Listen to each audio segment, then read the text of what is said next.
How was your commute today? Well, my commute was fine, thanks. Luckily, most of the snow we've gotten has cleared up, and I had no trouble finding the place. That's great. Let's get started. As a candidate for the accounting assistant position, tell me a bit about yourself. Well, I started my education in human resources, and I took a basic accounting course. My professor mentioned that in accounting, sometimes it makes perfect sense to people, and others it'll be like foreign language. So I'm one of those people that everything just came together really easily. I decided to switch gears and focus on accounting. I've been in my current role as a payroll and accounts payable specialist for about 2 years. I've increased my client base to over 100 over the last year. But now I feel like I'm ready for more of a challenge. I see that this position focuses around the accounts payable and receivable and provides direct support to the CFO. I believe that I can excel in this type of role. Sounds good, Megan. What do you believe is your greatest achievement? I would have to say that my greatest achievement is overcoming the expected termination of my supervisor. I was the first person hired in as part of a new department, and the company had just recently hired a new associate. I had a dramatically increased workload, and I had to assume the responsibility of training a new person. I'd have to say that the client responses have been overwhelmingly positive, and I've maintained most of the accounts since the transition. Perfect. We're looking for employees with that type of talent. Now, can you tell me about your favorite and least favorite duties at your last job?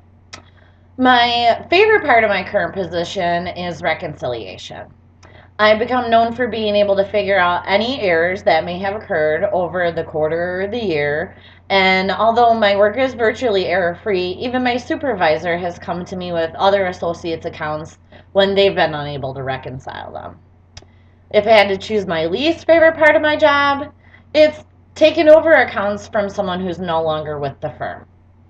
I find it can be difficult to pick up where someone else left off, especially if they're unavailable for questions. However, I take it as an opportunity to standardize their account processing and look for opportunities to offer products and services to clients that they may not have been aware were available to them, which can also help boost revenue. Not everyone is perfect, especially on Mondays. How would you handle difficult personalities? Well, everyone has to deal with a difficult personality from time to time.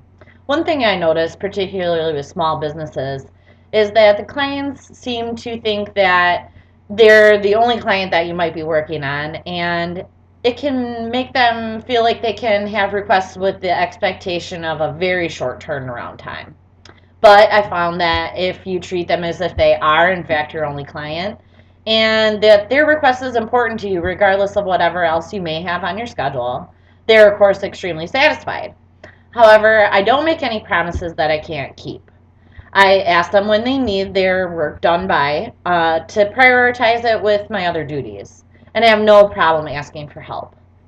The most important part I find is looking for ways to say yes instead of just saying no, and being honest and providing alternate solutions when appropriate. Why should we hire you? You should hire me because I strive for excellence in everything I do, and I can imagine that the CFO would expect no less. The ad showed that you require someone with attention to detail, and I have a proven track record that shows that I can work efficiently and accurately. Well, Megan, that about wraps up our questions for today. Do you have any questions for me? Well, I saw on your website that your company seems to like to have fun. There were pictures of a company picnic, and I was just wondering what would be the dress code. We're business casual, but we can wear jeans on Fridays. And I do have one thing. Were there any follow up questions or concerns you might have had about anything I said that maybe I could clear up for you now? Not at this time. We should be in contact within the next 2 weeks. Thanks. I'd like to provide you with a clean copy of my resume. And can I have one of your business cards for my file? Here you go. Thanks. I appreciate you taking the time to meet with me, and I look forward to speaking with you soon.